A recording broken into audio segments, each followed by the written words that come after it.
Bapak, Ibu, dan Saudara yang dikasihi oleh Tuhan, selamat pagi. Mari kita sebelum membaca dan merenungkan firman Tuhan, kita berdoa. Tuhan, terima kasih untuk hari yang baru, dan biarlah melalui firman-Mu, kami terus dituntun oleh Tuhan bagaimana kami harus hidup. Di dalam nama Tuhan Yesus kami berdoa. Amin. Bapak, Ibu, dan Saudara, kita akan membaca firman Tuhan dari Imamat pasal yang ke-11 demikian. Tuhan berfirman kepada Musa dan Harun, katakanlah kepada orang Israel, inilah binatang-binatang yang boleh kamu makan dari segala binatang yang ada di bumi. Setiap binatang berkuku belah, yang kukunya bersela panjang, dan yang memamah biak boleh kamu makan. Tetapi inilah yang tidak boleh kamu makan dari yang hanya memamah biak atau berkuku belah. Unta memang memamah biak tetapi tidak berkuku belah, najis bagimu. Pelanduk memang memamah biak tetapi tidak berkuku belah, najis bagimu. Kelinci memang memamah biak tetapi tidak berkuku belah, najis bagimu. Babi juga najis bagimu, karena babi memang berkuku belah, kukunya bersela panjang, tetapi tidak memamah biak. Daging binatang-binatang itu jangan kamu makan atau sentuh bangkainya, semuanya itu najis bagimu. Inilah yang boleh kamu makan dari segala yang hidup dalam air, segala yang bersirip dan bersisik dalam air laut dan sungai. Semuanya itu boleh kamu makan. Tetapi segala yang tidak bersirip atau bersisik di laut dan di sungai, baik segala yang berkeriapan dalam air maupun segala makhluk hidup yang ada dalam air, semuanya itu kejijikan bagimu. Sesungguhnya semuanya itu kekejian bagimu. Dagingnya jangan kamu makan, dan kamu harus merasa jijik terhadap bangkainya. Segala yang tidak bersirip dan tidak bersisik dalam air adalah kejijikan bagimu. Inilah burung-burung yang menjadi kejijikan bagimu dan tidak boleh dimakan, karena semuanya itu adalah kejijikan. Burung raja wali, ring, janggut, dan elang laut, berbagai jenis elang merah dan elang hitam, berbagai jenis burung gagak, burung unta, burung hantu, camar, dan berbagai jenis elang sikap, burung punguk, burung dendang air, dan burung hantu besar, burung hantu putih, burung undan, dan burung ring, burung ranggung, berbagai jenis bangau, meragai, dan kelelawar. Segala binatang yang merayap, bersayap, dan berjalan dengan keempat kakinya adalah kejijikan bagimu. Tetapi inilah yang boleh kamu makan dari segala binatang yang merayap, bersayap, dan berjalan dengan keempat kakinya, yaitu yang mempunyai sendi di sebelah atas kakinya untuk melompat ke atas tanah. Inilah yang boleh kamu makan dari antaranya berbagai jenis belalang, yaitu setiap jenis belalang kembar, setiap jenis belalang kunyit, dan setiap jenis belalang padi. Tetapi segala binatang yang merayap, bersayap, dan berkaki empat adalah kejijikan bagimu. Semua yang berikut ini akan menajiskan kamu. Setiap orang yang tersentuh bangkainya menjadi najis sampai matahari terbenam. Dan setiap orang yang membawa bangkainya harus mencuci pakaiannya, dan ia menjadi najis sampai matahari terbenam. Setiap binatang yang berkuku belah tetapi tidak bersela panjang dan tidak memamah biak, semuanya najis bagimu. Setiap orang yang menyentuhnya menjadi najis. Demikian juga segala yang berjalan dengan telapak kakinya di antara segala binatang yang berjalan dengan keempat kakinya. Semuanya itu najis bagimu. Setiap orang yang menyentuh bangkainya menjadi najis sampai matahari terbenam. Siapa yang membawa bangkainya harus mencuci pakaiannya, dan ia menjadi najis sampai matahari terbenam. Semuanya itu najis bagimu.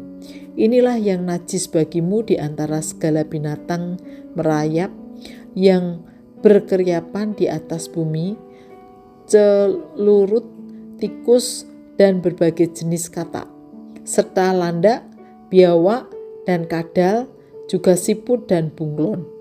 Itulah semua yang najis bagimu di antara segala binatang merayap. Setiap orang yang menyentuh binatang-binatang itu sesudah binatang itu mati menjadi najis sampai matahari terbenam. Segala sesuatu menjadi najis kalau seekor dari binatang-binatang itu mati dan jatuh ke atasnya, baik benda kayu apapun, maupun pakaian atau kulit atau karung. Setiap barang yang digunakan untuk pekerjaan apapun harus dimasukkan ke dalam air. Barang itu najis sampai matahari terbenam, lalu menjadi tahir kembali. Kalau seekor dari binatang-binatang itu jatuh ke dalam belanga tanah, semua yang ada di dalamnya menjadi najis dan belanga itu harus kamu pecahkan. Segala makanan yang boleh dimakan menjadi najis kalau terkena air dari belanga itu, dan segala minuman yang boleh diminum menjadi najis dalam belanga itu.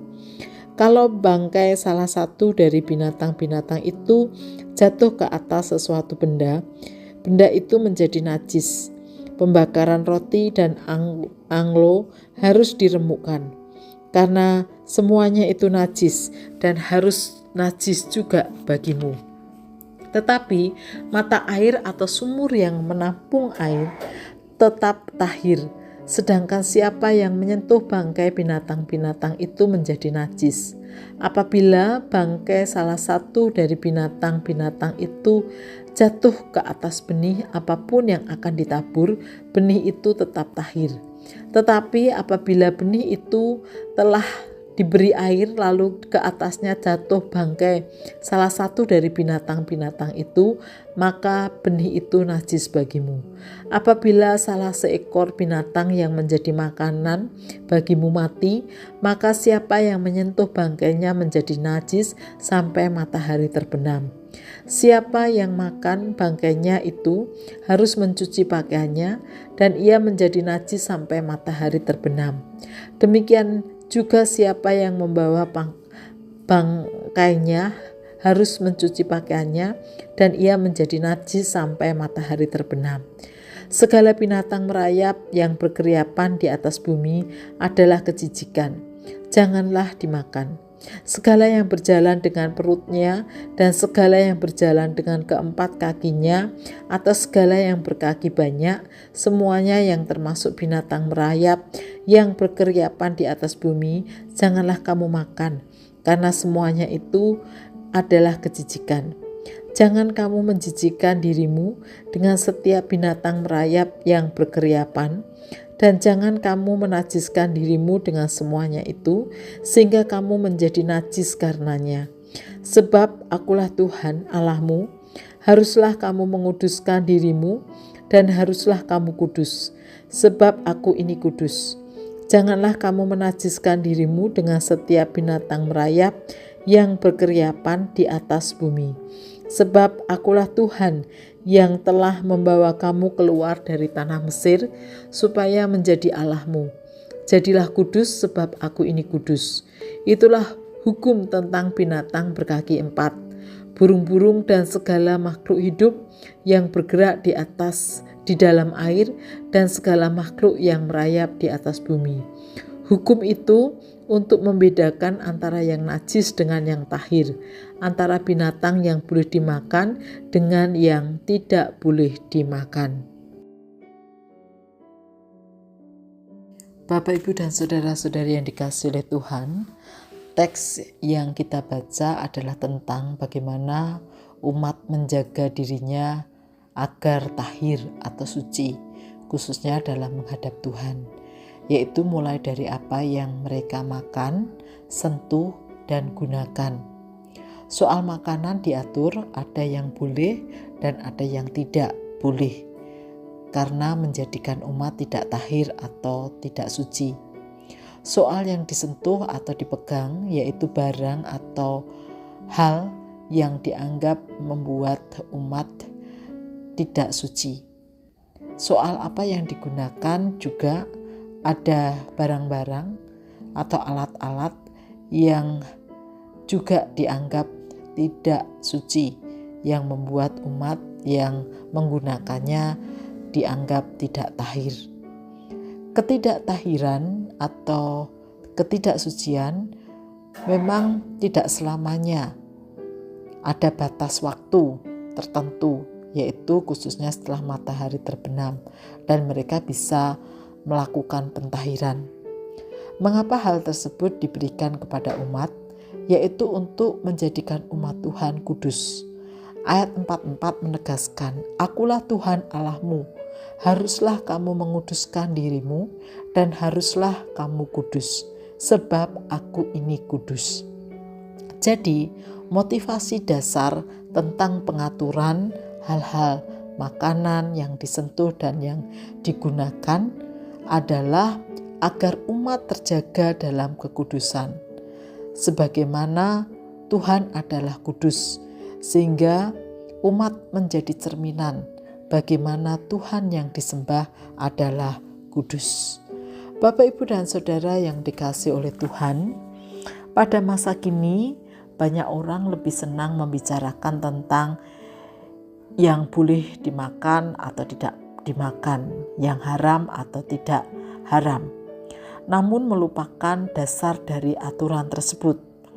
Oleh karena itu, bagi kita yang terpenting prinsipnya adalah bagaimana cara hidup kita berpadanan dengan panggilan Tuhan, yaitu menjadi umat yang telah dikuduskan oleh darah Kristus, dan bagaimana hidup menjaga kekudusan yang Tuhan anugerahkan, sehingga sesuai dengan Tuhan yang kita sembah adalah kudus. Demikian juga dalam hidup kita. Mari kita berdoa. Tuhan Allah yang kami sembah dan kami muliakan, Allah yang kudus, terima kasih di tengah keberdosaan kami, ketidaklayakan kami. Engkau mengangkat kami, Engkau menguduskan kami melalui darah Kristus. Karena itu Tuhan, kami bersyukur dan kami memohon agar Tuhan memampukan kami bagaimana kami harus menjaga kekudusan hidup yang sudah Tuhan anugerahkan itu, sehingga hidup kami berpadanan dengan panggilan-Mu. Di dalam nama Tuhan Yesus kami berdoa dan mengucap syukur. Amin.